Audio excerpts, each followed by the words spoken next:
नमस्कार दोस्तों, smart study with Anoop Yadav के इस यूट्यूब चैनल पर मैं आपका स्वागत करता हूं। आज यहां पर आरआरबी, एनटीपीसी और ग्रुप डी के कुछ मोस्ट इम्पॉर्टेंट क्वेश्चन के बारे में डिस्कशन करेंगे। चलिए शुरू करते हैं। आज का हमारा पहला क्वेश्चन है, प्रथम गोलमेज सम्मेलन कब हुआ?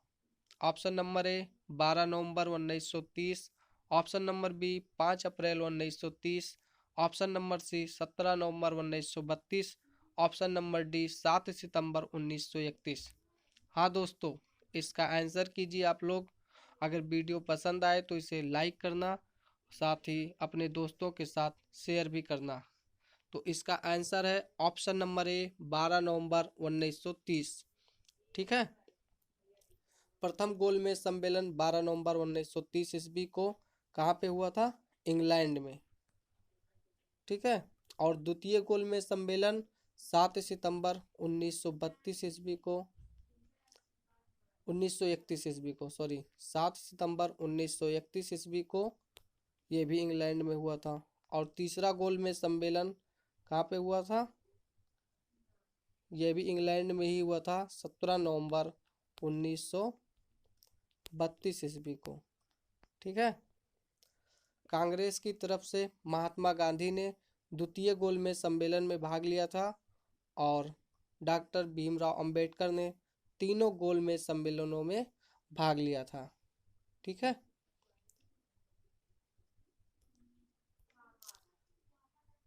चलिए नेक्स्ट क्वेश्चन की ओर चलते हैं। क्वेश्चन नंबर 2, अकबर ने किस अभियान के बाद बुलंद दरवाजा का निर्माण करवाया? ऑप्शन नंबर ए गुजरात अभियान, option number B Haldi Ghati का युद्ध, ऑप्शन नंबर सी मेवाड़ अभियान, ऑप्शन नंबर डी आमेर विजय। हाँ दोस्तों, आप लोग इसका आंसर लगाइए। इसका आंसर है ऑप्शन नंबर ए गुजरात अभियान। ठीक है। ऑप्शन नंबर ए गुजरात अभियान के दौरान बुलंद दरवाजा का निर्माण करवाया था। किस ईयर में? 1574 ईस्वी में। ठीक है। 1574 ईस्वी में बुलंद दरवाजा का निर्माण करवाया था।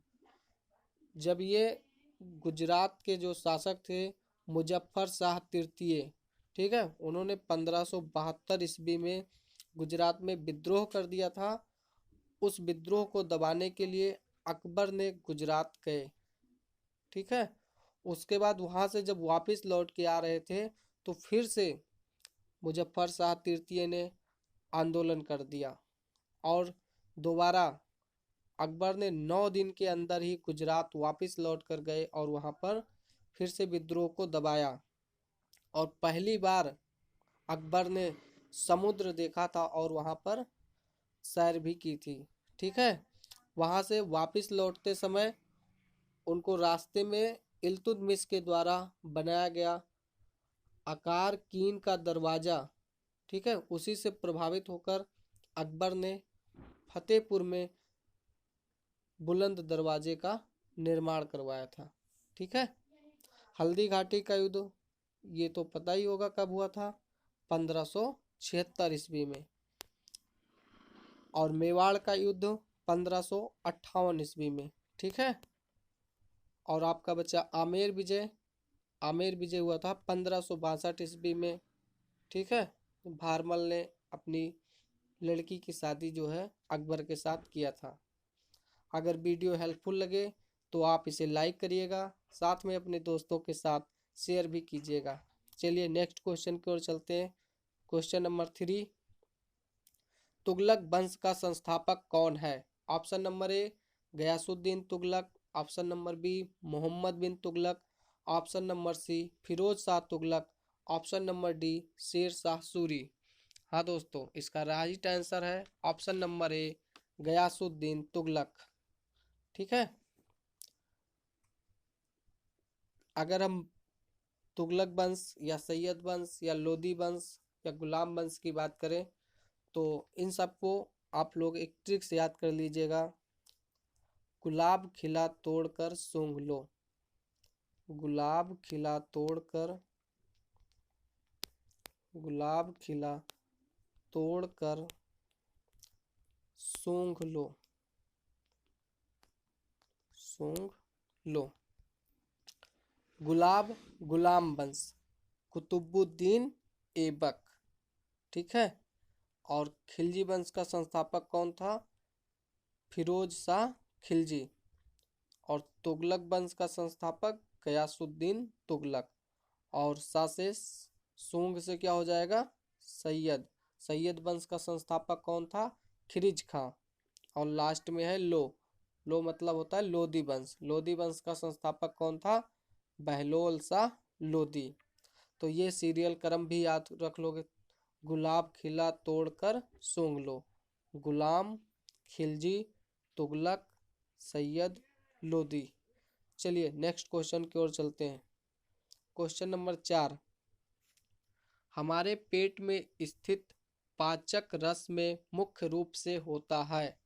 Option number A hydrochloric acid, option number B गंधक, option number C nitric acid, option number D acetic acid.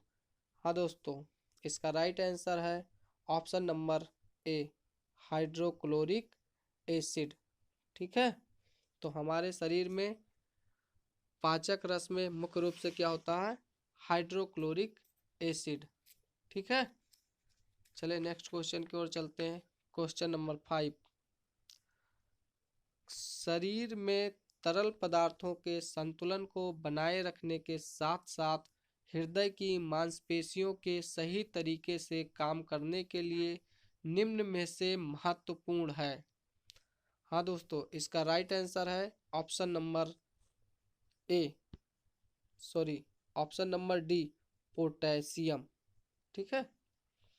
इसका राइट आंसर है पोटेशियम। तो पोटेशियम हृदय की सही कार्यशीलता के लिए भी आवश्यक होता है, ठीक है। और मांसपेशियों को सही तरीके से काम करने के लिए, सही कार्यशीलता के लिए आवश्यक होता है। अगर पोटेशियम की अधिकता हो जाए तो आपको हाइपरकैलेमिया, ठीक है, हो जाता है। और पोटेशियम की अगर कमी हो जाए तो हाइपोक्लोमिया हो जाता है, ठीक है। अगर अधिकता हो जाए तो क्या होता है?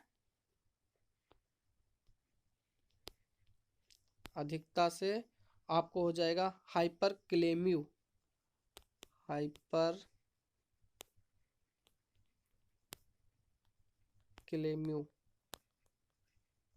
और अगर कमी हो जाए तो हाइपोक्लोमिया, क्या हो जाता है? क्लोमिया, हाइपोक्लोमिया, ठीक है। चलिए नेक्स्ट क्वेश्चन की ओर चलते हैं। क्वेश्चन नंबर 6, निम्नलिखित में से कौन सी प्रक्रिया एक रासायनिक परिवर्तन है? ऑप्शन नंबर ए पौधों में प्रकाश संश्लेषण, ऑप्शन नंबर बी मोम का पिघलना, ऑप्शन नंबर सी पानी का संघनन, ऑप्शन नंबर डी पौधों में वाष्प उत्सर्जन। हाँ, तो कौन सी प्रक्रिया रासायनिक परिवर्तन है? प्रकाश संश्लेषण, ठीक है। पौधों में प्रकाश संश्लेषण ये आपकी कौन सी प्रक्रिया है? रासायनिक परिवर्तन, ठीक है। प्रकाश संश्लेषण में क्या होता है कि पौधे अपने हरे रंग वाले जैसे पत्ती द्वारा सूर्य के प्रकाश की उपस्थिति में, ठीक है, वायु से CO2 तथा भूमि से जल लेकर, एयर से क्या लेंगे? CO2, और जमीन से क्या लेंगे? जल, ठीक है। और कार्बनिक खाद्य पदार्थ जैसे कार्बोहाइड्रेट है, इसका निर्माण करते हैं, ठीक है, तथा ऑक्सीजन गैस बाहर निकालते हैं। और प्रकाश संश्लेषण एक रासायनिक परिवर्तन है, ठीक है। चलिए नेक्स्ट क्वेश्चन की ओर चलते हैं। क्वेश्चन नंबर 7, निम्नलिखित में से कौन सा देश आंशिक या पूर्ण रूप से सहारा रेगिस्तान में नहीं आता है? तो कौन सा देश है जो सहारा रेगिस्तान में नहीं आता है? Option number A Algeria, option number B Libya, option number C Nigeria, option number D मिस्र। तो इसका ऑप्शन नंबर सी सही है, नाइजीरिया, ठीक है। ये पूर्ण रूप से सहारा रेगिस्तान में नहीं आता है। तो सहारा मरुस्थल विश्व का सबसे बड़ा मरुस्थल है, ठीक है। सहारा नाम रेगिस्तान के अरबी शब्द सहारा से लिया गया है, जिसका नाम होता है, अर्थ होता है मरुस्थल, ठीक है। या अफ्रीका के उत्तरी भाग में, ठीक है, अटलांटिक महासागर से लाल सागर तक 5600 किलोमीटर की लंबाई तक, सूडान के उत्तर तथा एटलस पर्वत के दक्षिण में 1300 किलोमीटर की चौड़ाई में फैला हुआ है। ठीक है। इसके तटीय इलाके कौन कौन से हैं? माली, मोरक्को, अल्जीरिया, लीबिया, मिस्र, चाड, नाइजर, सूडान देशों में इसका विस्तार है, परंतु नाइजीरिया में इसका विस्तार नहीं है। ठीक है। चलिए नेक्स्ट क्वेश्चन की ओर चलते हैं। क्वेश्चन नंबर 8, किस राज्य की स्थापित बिजली उत्पादन क्षमता सबसे अधिक है? Option number A Gujarat, option number B Tamil Nadu, option number C Andhra Pradesh, option number D Maharashtra. तो बिजली उत्पादन क्षमता सबसे अधिक किसकी है? Option number D Maharashtra. ठीक है। चलिए नेक्स्ट क्वेश्चन की ओर चलते हैं। क्वेश्चन नंबर 9, स्वामी विवेकानंद द्वारा 1857 में, ऑप्शन नंबर ए दिया है शुद्धि आंदोलन शुरू किया गया था, ऑप्शन नंबर बी तत्वबोधिनी सभा की स्थापना हुई थी, option number C Ramakrishna Mission की स्थापना हुई थी, ऑप्शन नंबर डी सर्वोदय या भूदान आंदोलन शुरू किया गया था। तो इसका राइट आंसर है option number C, Ramakrishna Mission की स्थापना हुई थी 1897 ईस्वी में स्वामी विवेकानंद के द्वारा। ठीक है। कहाँ पे किए थे?